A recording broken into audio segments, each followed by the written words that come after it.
Yeah, okay. This is part 2. Again, your phone. Send it over. Again.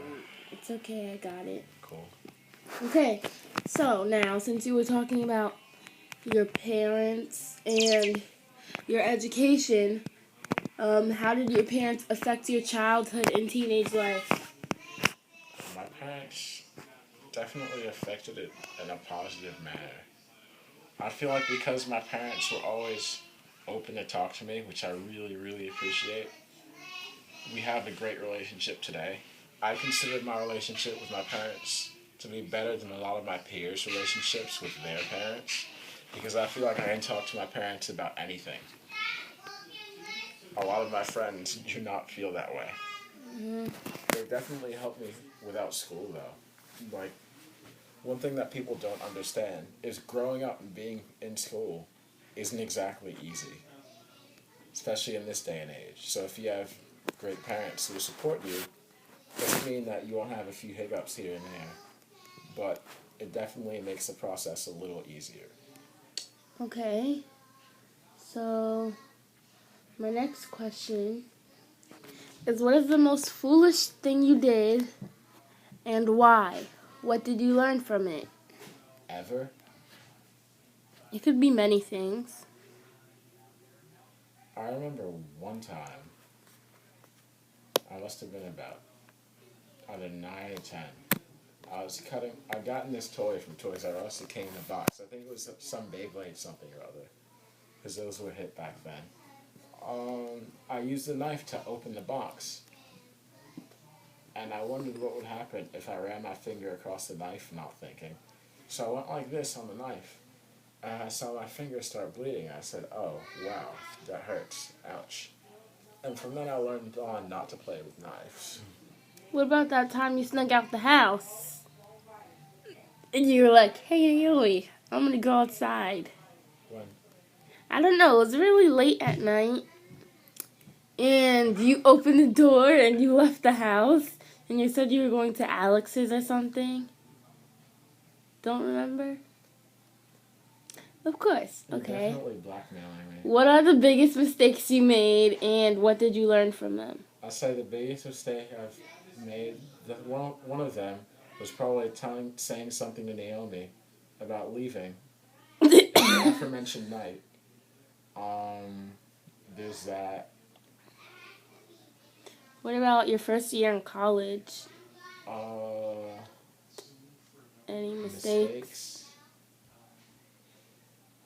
I have no regrets for this year of college. Okay. So, One of my mistakes, I guess staying up too late. That would be my biggest mistake.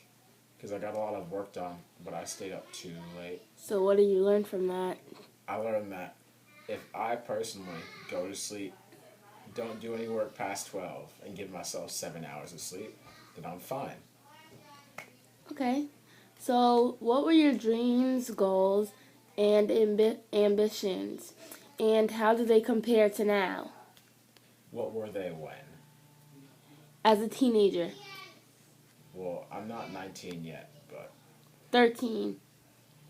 okay, when I was 13, I definitely really, I was into skateboarding, not as much as I am now, but I thought it was really cool, and I definitely wanted to go pro. And as I got older, I realized that there are many paths in life. And had I wanted to pursue that career and succeed in it, I probably wouldn't be where I am right now musically. I feel that because I've had so many musical opportunities, and I've learned so much musically, that I couldn't possibly have juggled that with skateboarding and all the other things that were important to me. So I'm glad I chose music as my extracurricular activity or hobby or whatever, so to speak. Okay. What is your advice on succeeding in life? In what ways have you not succeeded? Advice on succeeding in life. Well, the first thing is Actually, what ways have you and have you not succeeded? I've definitely succeeded academically. First year of college, I succeeded academically. There are times in the past where I've not succeeded academically. I didn't do so well. I remember I was at 51.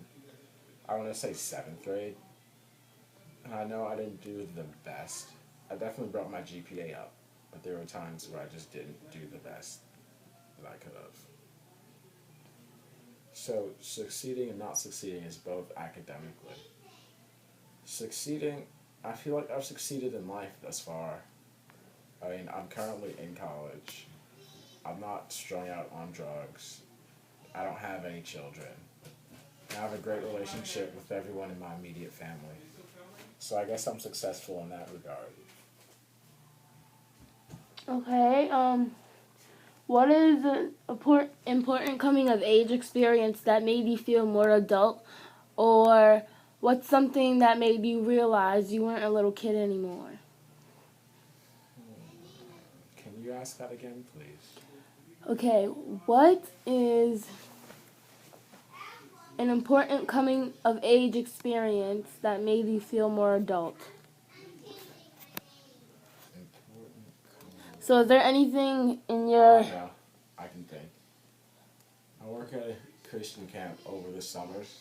So the first time I went up there to be a counselor was definitely an interesting experience. Because it was me washing my clothes, me making sure I got up to do what I needed to do.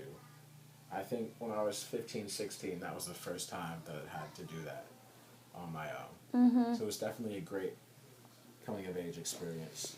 And what's something that made you realize you weren't a little kid anymore? Uh,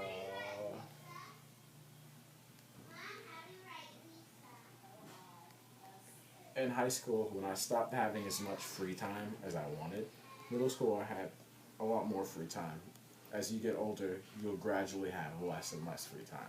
But in high school, when I realized how little free time I had at times, that's when I said, wow, I'm definitely not a kid anymore. Because you have to take the work so much more seriously. Okay, and my last question is, what were your best experiences as a young adult? Best experiences.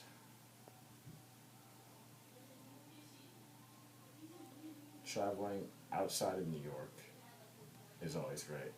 I do like it here, but it's nice to get away and see how different it is to live in other places. Mm-hmm. Camp counseling, that's a great one. I say not just growing up in New York, but growing up in the inner city is definitely an experience.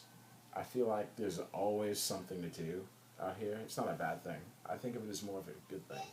There's always something to do, and there's always someone who can help you with what you need to do. So I just say growing up in the city definitely forces you to be independent. For example, upstate, I believe everyone drives everywhere, but people can sort of just carpool. In the inner city, it's very rare that one of your friends has a car. Well, at least one of my friends. I don't have any friends who live in the inner city with a car currently. So it forces you, bless you, to take the train or the bus or walk or MapQuest it or do whatever or ride a bike to get where you need to go. So it definitely makes you street smart. Bless you. Thank you. Okay, thanks. You're welcome.